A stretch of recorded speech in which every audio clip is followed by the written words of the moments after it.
Driving with Brian. We are told all the time that technology makes our lives better.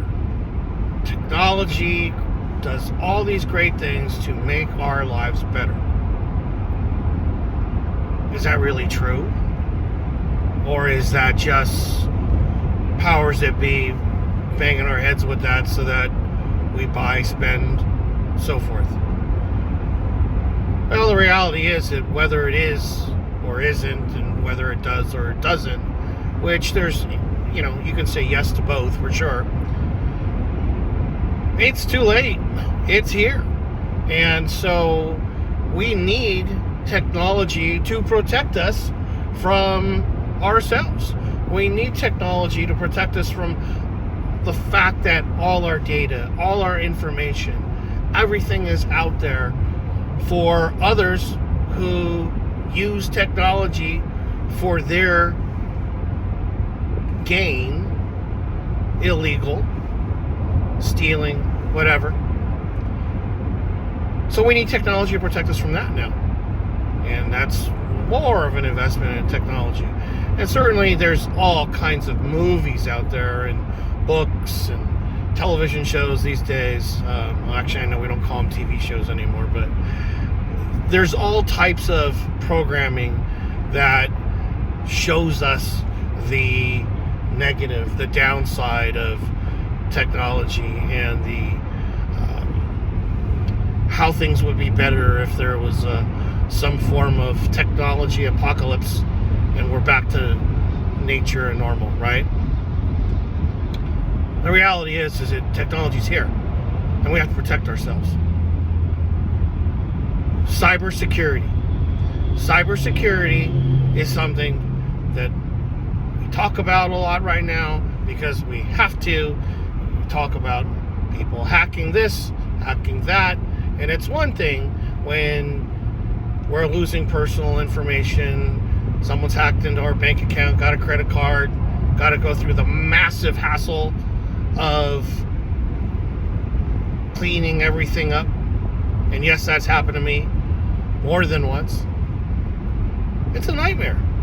And so then they try to sell you, credit repair, protect from cybersecurity, blah, blah, blah, blah, blah, all this stuff.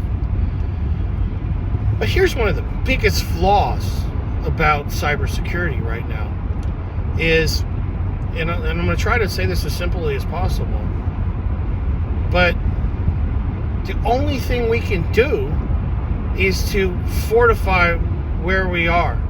So for those of you that, like old movies and so forth, think of back in the day in history where your castle is under siege.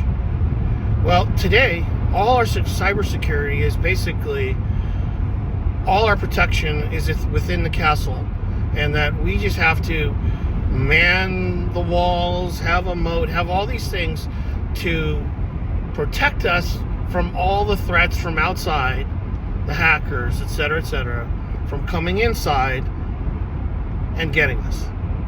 That's how everything is structured right now.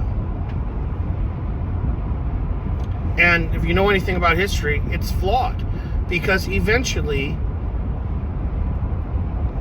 your security will break down. You will run out of resources. The attackers will come up with a new technology to defeat that, whether it be back in the day it was catapults or shooting over flaming vats of boiling oil, whatever it might be.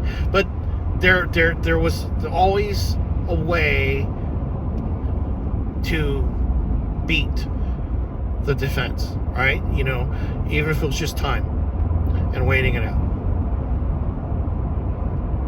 So what if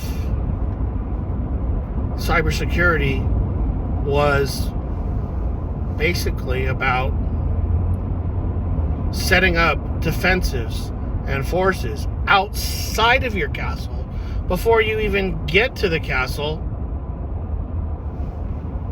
so that the castle's never in danger, and having your forces defeat the threat on the outside?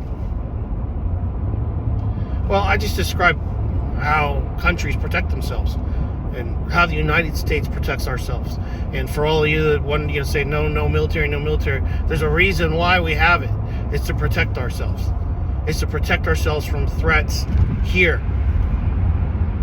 Which is why, now I digress into something else again, which is why an open border in today's world